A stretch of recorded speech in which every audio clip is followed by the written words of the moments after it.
Hey, Verone. Hey, how's everybody doing? They're ready to rock and roll here. We'll get started with a question from Warren Williamson from Oregon Duck Football News. Solid. Verone, good to see you again. Glad you're back. I was curious, this defense has changed quite a bit considering the losses and the opt-outs. What is the biggest strength, not just of the secondary, but of this defense as a whole as you begin into fall camp here? I would say that just being able to talk to each other, having that camaraderie off the field would probably be our biggest thing. With a lot going on, we had to keep in contact with each other just through FaceTime and Zoom and texting each other, making sure everybody's good. So I think having that chemistry off the field is going to help us a lot on the field. Next question from Max Torres of Scoop Duck. Hey there, Verone. Coming back this year, you guys were one of the top defenses in the country last year. As we've mentioned with the opt-outs, could be a bit of a different look this year. What kind of a defense in an ideal world are you guys looking to be this year, would you say? I would say we're picking up to be better than the defense from last year. We fly around, we have fun, we make plays, we communicate, and I mean we're just ready to have fun. We got another opportunity to play football, so we're all looking forward to it. Next question from AJ Jacobson of Rivals.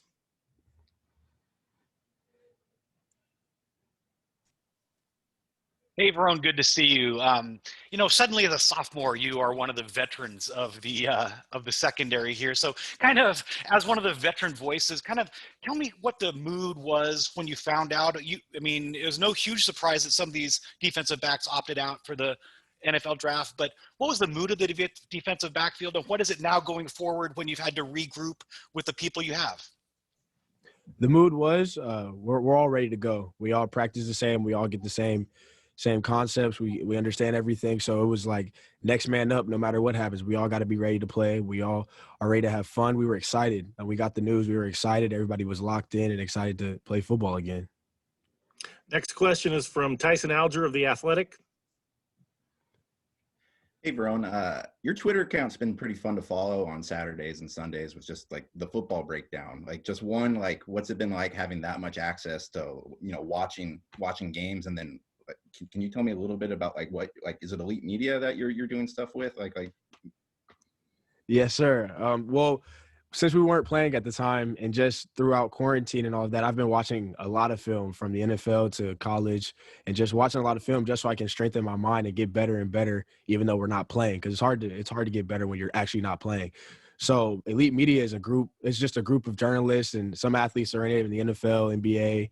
And we want to bring everything from culture, lifestyle, sports, but my particular area is more towards the football side. And of course, I have the podcast called Check Fade and just learning to get better. I know I'm not in the NFL, so I critique those guys. And it's just to get better because concepts are pretty much the same. We run a lot of things here at Oregon that are seen in the NFL. So there's something they could do better, whether that was they could hinge at the top of the route or they could play their hands through somewhere else. So just little things like that and just trying to strengthen my mind. That's all.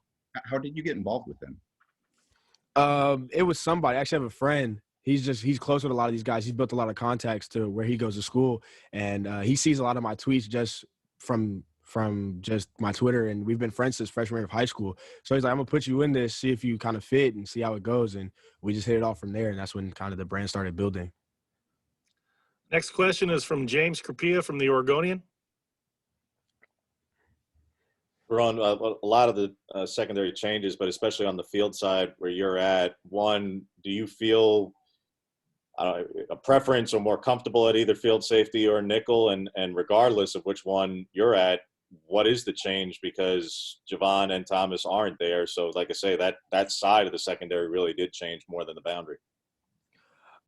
Well, for me, preference-wise, it doesn't matter to me. I just want to be on the field and able to make plays. But, we have guys like Jamal Hill, Mike Hill, Bennett. We have a lot of guys that can play all of those positions. So I wouldn't say there's just a big drop-off. Those guys have been ready. We all study the same thing. We practice the same way. So everybody's ready to go. The thing between nickel and free safety, they're interchangeable. So if you're able to play free safety, you're able to play nickel. And for somebody like me who wants to know everything, I know that corner spot. I know the nickel spot. I know the free safety. And you got to know where your help is and who's doing what. Everything, it's like a puzzle. Defense is like a puzzle. So being able to put pieces together is what makes up the puzzle.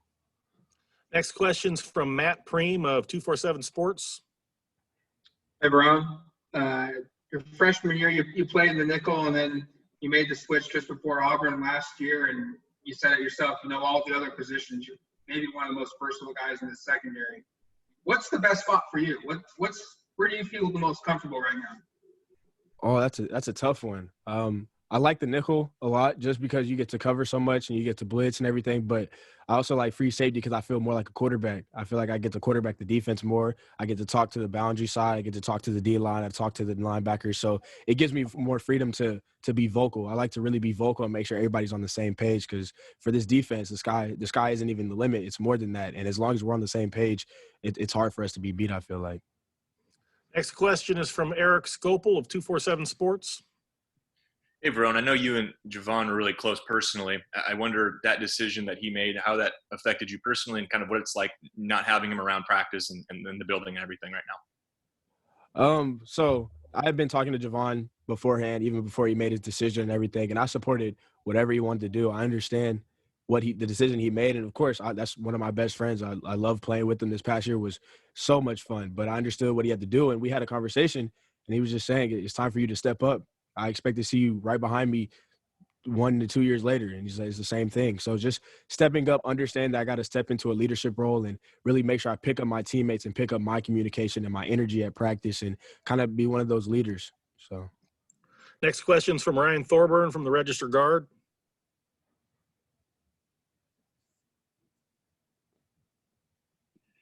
Verone, can you kind of describe what your range of emotions has been over the last 4 or 5 months from, losing the Ohio State game, having an abbreviated season, having that postponed? I mean, did you ever lose hope that you guys would be on the field in 2020? I mean, it was tough. I understood kind of what they were looking for and the issues and making sure everybody was safe. So I was just waiting to see whenever it was safe to play football, whatever that decision was going to be, I was going to accept it and kind of move forward. Luckily for me, I mean, I felt I was always ready to go.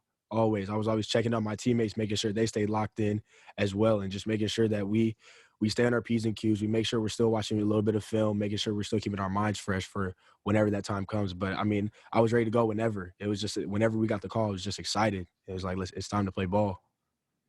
Next question is from Julian Minison from KZI.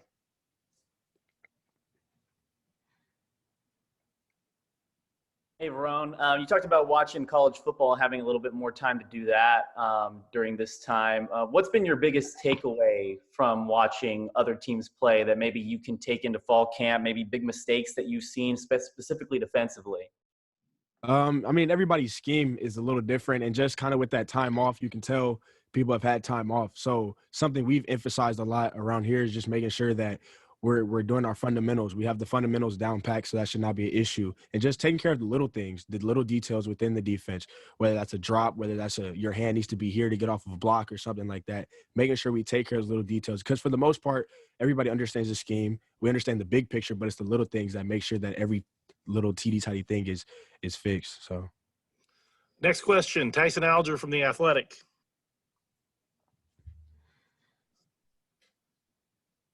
Yeah, I think he's muted. What do we not understand about how hard it is for what Daywood Davis has done in his career, going back and forth? Being able to flip your mind to go from offense to defense and then just going forwards at one point and going backwards at one point. But, I mean, Daywood's done a great job. I'm close with him off the field, and he's just focused, and he wants to keep getting better on whatever side. It's a guy that's selfless. He's just truly selfless because he has to sometimes play offense, sometimes he has to play defense, but he does whatever to make the team better. So I commend him. Final question today is from James Capia at The Oregonian. Ron, understandably, all our questions so far have been about football, but I know you were one of the players who was certainly outspoken during this offseason a lot with the social justice and things on campus, things going on in the world. You were part of the We Are United movement. I mean, basically the whole Pac-12 was. What is your feeling of things? Obviously, you were always appreciative of what was going on at Oregon. There was no complaints about the program or the protocols that were in place before or now. But are you for lack of a better word, satisfied or whatever, and your peers within the We Are United movement as to where things stand at this point?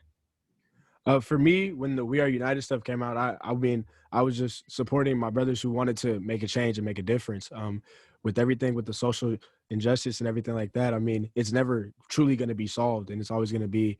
We're always going to have to keep working on it. It's something that's going to have to be worked on every single day. But I mean, I understood. I know it's good to have those conversations and continue to educate yourself. I also think just with the COVID protocols, I mean, we all want to play football. We just want to do it safely. So we now have the testing. We have everything that we need in order to play safely. So, I mean, we've done a great job. I come in the Pac-12. Here at Oregon specifically, we've had great protocol. We haven't had really any issues. So just making sure that we social distance, wear our mask, wash our hands, and just take care of the protocols, and everything's good. Great. Thank you, Verone. Appreciate it. Thank you. Appreciate it.